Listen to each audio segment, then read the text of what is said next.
Putin എപ്പോഴും വ്യത്യസ്തമായ നീക്കങ്ങളാണ് തന്റെ ശത്രുക്കളെ ഇല്ലാതാക്കാൻ വേണ്ടി നടത്താറുള്ളത്. ഇപ്പോൾ ഇതാ അത്തരത്തിലൊരു നീക്കമാണ് പുറത്തു വരുന്നത്. നാറ്റോയെയും യൂറോപ്യൻ യൂണിയനെയും ഉള്ളിൽ നിന്ന് തകർക്കുക എന്ന ലക്ഷ്യത്തോടെ നീക്കങ്ങൾ നടത്താൻ റഷ്യൻ പ്രസിഡന്റ് വ്ളാഡിമിർ പുടിൻ സൈന്യത്തോടും രഹസ്യാന്വേഷണ ഏജൻസികളോടും നിർദ്ദേശിച്ചതായാണ് പുറത്തുവരുന്ന റിപ്പോർട്ടുകൾ. 2025 ഡിസംബറിൽ നടന്ന ഒരു രഹസ്യ യോഗത്തിലെ വിവരങ്ങളെ അടിസ്ഥാനമാക്കി ന്യൂയോർക്ക് ടൈംസ് ആണ് ഇക്കാര്യം റിപ്പോർട്ട് ചെയ്തിരിക്കുന്നത്. ലക്ഷ്യം നേടാനായി റഷ്യ ഒരു ഇരട്ട തന്ത്രമാണ് രൂപീകരിച്ചിരിക്കുന്നതെന്നാണ് റിപ്പോർട്ടിൽ പറയുന്നത്. നാറ്റോ കൂട്ടായ്മയുടെ പ്രതിരോധ പ്രതിബദ്ധതകൾ പരീക്ഷിക്കുന്നതോടൊപ്പം മോൾഡോവയെ രാഷ്ട്രീയമായും ഭൗതികമായും അസ്ഥിരപ്പെടുത്തുക എന്നതാണ് പദ്ധതി. പദ്ധതി നടപ്പാക്കുന്നതിന്റെ ഭാഗമായി സൈബർ ആക്രമണങ്ങളും അടിസ്ഥാന സൗകര്യ അട്ടിമറികളും മുതൽ സായുധ സംഘങ്ങളെ ഉപയോഗിച്ച് നാറ്റോയുടെ കിഴക്കൻ അതിർത്തിയിലൂടെ നുഴഞ്ഞുകയറ്റങ്ങൾ വരെ ഉണ്ടായേക്കാമെന്ന് യുഎസ് രഹസ്യാന്വേഷണ ഏജൻസികൾ വിലയിരുത്തുന്നു. നാറ്റോയുമായുള്ള നേരിട്ടുള്ള ഏറ്റുമുട്ടലിന് തുനിയാതെ യൂറോപ്പിനെ കൂടുതൽ അസ്ഥിരപ്പെടുത്താൻ മോൾഡോവയെ ആയുധമാക്കാനാണ് റഷ്യ നീക്കം നടത്തുന്നത്. യുക്രൈൻ പിടിച്ചെടുക്കുന്നതാണ് പുടിന്റെ പ്രധാന ലക്ഷ്യം. രണ്ടാമത്തെ ലക്ഷ്യമാണ് മോൾഡോവയുടെ മേലുള്ള നിയന്ത്രണം. റഷ്യയുടെ നിയന്ത്രണത്തിലുള്ള പ്രദേശങ്ങളിൽ നിന്ന് മോൾഡോവയിലേക്ക് നേരിട്ടുള്ള കരപാത നിർമ്മിക്കുന്നതിനായി തെക്കൻ ഉക്രൈൻ പിടിച്ചെടുക്കുന്നത് പുടിന്റെ ദീർഘകാല പദ്ധതിയിൽ ഉൾപ്പെടുന്നു. ഉക്രൈനും നാറ്റോ അംഗരാജ്യമായ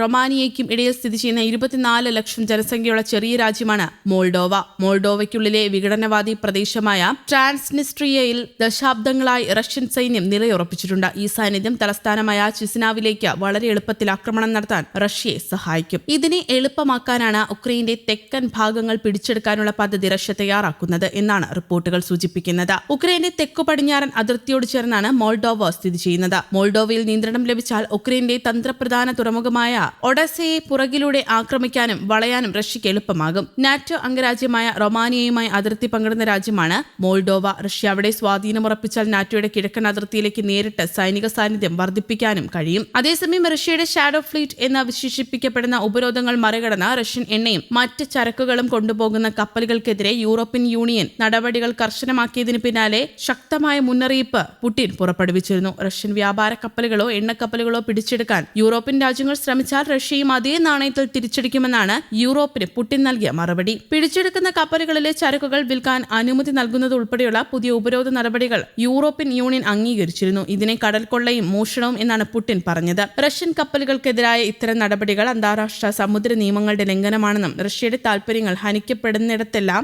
ശക്തമായ പ്രതികരണം ഉണ്ടാകുമെന്നും പുടിൻ പറഞ്ഞു. യൂറോപ്യൻ കപ്പലുകളെ തടയാൻ റഷ്യൻ നാവികസേനയ്ക്ക് ആവശ്യമായ നിർദ്ദേശങ്ങൾ നൽകിയിട്ടുണ്ടെന്നും അദ്ദേഹം കൂട്ടിച്ചേർത്തു. ഉപരോധങ്ങളുടെ പേരിൽ റഷ്യൻ കപ്പലുകൾ പിടിച്ചെടുക്കുന്നത് തുടർന്നാൽ റഷ്യൻ കപ്പലുകൾ പിടിച്ചെടുക്കുന്ന അതേ സമുദ്ര മേഖലയിൽ തന്നെ ആയിരിക്കണമെന്നില്ല. ലോകത്തിന്റെ ഏത് ഭാഗത്ത് വെച്ചും യൂറോപ്യൻ കപ്പലുകളെ തടയാനും പിടിച്ചെടുക്കാനും റഷ്യ മടിക്കില്ലെന്ന ശക്തമായ താക്കീതാണ് പുടിൻ നൽകിയത്. കപ്പലുകൾ പരിശോധിക്കാനും തടഞ്ഞുവെക്കാനും റഷ്യൻ സേന തയ്യാറാണെന്ന് റഷ്യയുടെ പസഫിക് ഫ്ലീറ്റ് കമാൻഡർ വ്യക്തമാക്കി. റഷ്യയുടെ ഷാഡോ ഫ്ലീറ്റ് ഉൾപ്പെടെയുള്ള കപ്പലുകൾക്കെതിരെ യൂറോപ്യൻ യൂണിയൻ സമ്മർദ്ദം ശക്തമാക്കുകയും നൂറുകണക്കിന് കപ്പലുകൾക്ക് ഉപരോധം ഏർപ്പെടുത്തുകയും ചില കപ്പലുകളും ജീവനക്കാരെയും പരിശോധനയ്ക്കായി തടഞ്ഞുവെക്കുകയും ചെയ്തിരുന്നു. അന്താരാഷ്ട്ര സമുദ്ര നിയമങ്ങൾ ലംഘിച്ച റഷ്യൻ കപ്പലുകളുടെ സഞ്ചാരം നിയന്ത്രിക്കാൻ ചില രാജ്യങ്ങൾ ശ്രമിക്കുകയാണെന്നും റഷ്യ ആരോപിച്ചു. സൗഹൃദപരമല്ലാത്ത രാജ്യങ്ങളുടെ കപ്പലുകൾ പരിശോധിക്കാനും തടഞ്ഞുവെക്കാനും ആവശ്യമായ വിവിധ ഏജൻസികളുടെ ഏകോപനം പൂർത്തിയായിട്ടുണ്ടെന്നും അദ്ദേഹം പറഞ്ഞു. അതേസമയം നിലവിലുള്ള അന്താരാഷ്ട്ര നിയമ മാനദണ്ഡങ്ങളുടെ വ്യക്തമായ ദുരുപയോഗമാണ് നടക്കുന്നതെന്ന് റഷ്യൻ വിദേശകാര്യ മന്ത്രാലയം പറഞ്ഞു.